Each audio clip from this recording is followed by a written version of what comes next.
Bonjour Omar. Bonjour Rachid. Ce matin, on va de nouveau s'intéresser au projet de loi de finances qui poursuit son périple et il a été adopté hier par la Chambre des conseillers. Quels sont les principaux changements qu'il a subis entre la Chambre des représentants auparavant et la Chambre des conseillers? Oui Rachid, c'est une bonne question, mais avant d'y répondre, il faut d'abord expliquer que la Chambre des conseillers est constituée ou est composée de conseillers ou de parlementaires dont le profil est différent de ceux de la Chambre des représentants. Ils sont moins politiques. Voilà, c'est moins politique, c'est plus professionnel parce que les représentations qu'on y trouve, on a les collectivités territoriales, mais aussi on a les chambres professionnelles, mais aussi le patronat et les syndicats. Donc, ce qui fait que les remarques ou bien les amendements peuvent être beaucoup plus pointus des fois et concerner des secteurs beaucoup plus précis. Ce qui fait qu'au total, on a eu environ 227 amendements, ne serait-ce que sur la première partie.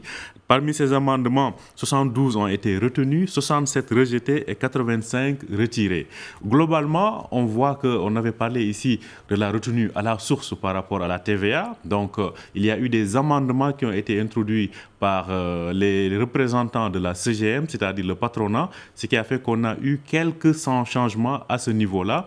Il en est aussi le cas en termes d'importation et de droits de douane sur certains produits. Mais globalement, les fondamentaux, quand même, disons, de cette loi de finances sont restés plutôt les mêmes. Donc, ce qui fait que son adoption, ou même, disons, sa durée de discussion au niveau de la deuxième chambre n'a pas été trop longue et ceci a conduit donc à son adoption hier par la Chambre des conseillers, mais désormais ça va retourner au niveau de la Chambre des représentants. Oui, alors justement, vous l'avez dit, ce PLF 2026, en tout cas le texte, va retourner à la Chambre des représentants pour une deuxième lecture et peut-être une adoption définitive. Oui, c'est ça.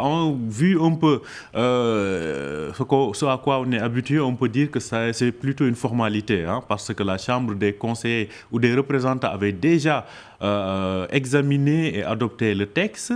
C'est ce texte adopté qui est parti à la Chambre des conseillers où il y a eu certaines retouches, comme je viens de le dire. Il y a eu au moins quelques 72 amendements qui ont été donc introduits et retenus à la Chambre des conseillers. Maintenant, comme la Chambre des représentants a la prééminence, en fait, dans ce bicaméralisme, le texte revient chez les représentants qui vont à nouveau l'examiner, mais très rapidement, ce qui fait que peut-être au courant de la semaine prochaine au plus tard, on devrait avoir le PLF 2026 carrément adopté. Et là, on ne parlera plus de projet de loi de finances, mais on parlera de loi de finances qui entrera donc en vigueur à partir du 1er janvier prochain. Voilà, un texte en tout cas qui contient des dispositions particulières pour 2026. Est-ce que vous pouvez nous rappeler justement les prévisions d'abord macroéconomiques de ce projet de loi de finances 2026? Oui, alors les prévisions macroéconomiques, Rachid, sont les suivantes. On peut dire qu'on prévoit un budget ou bien une croissance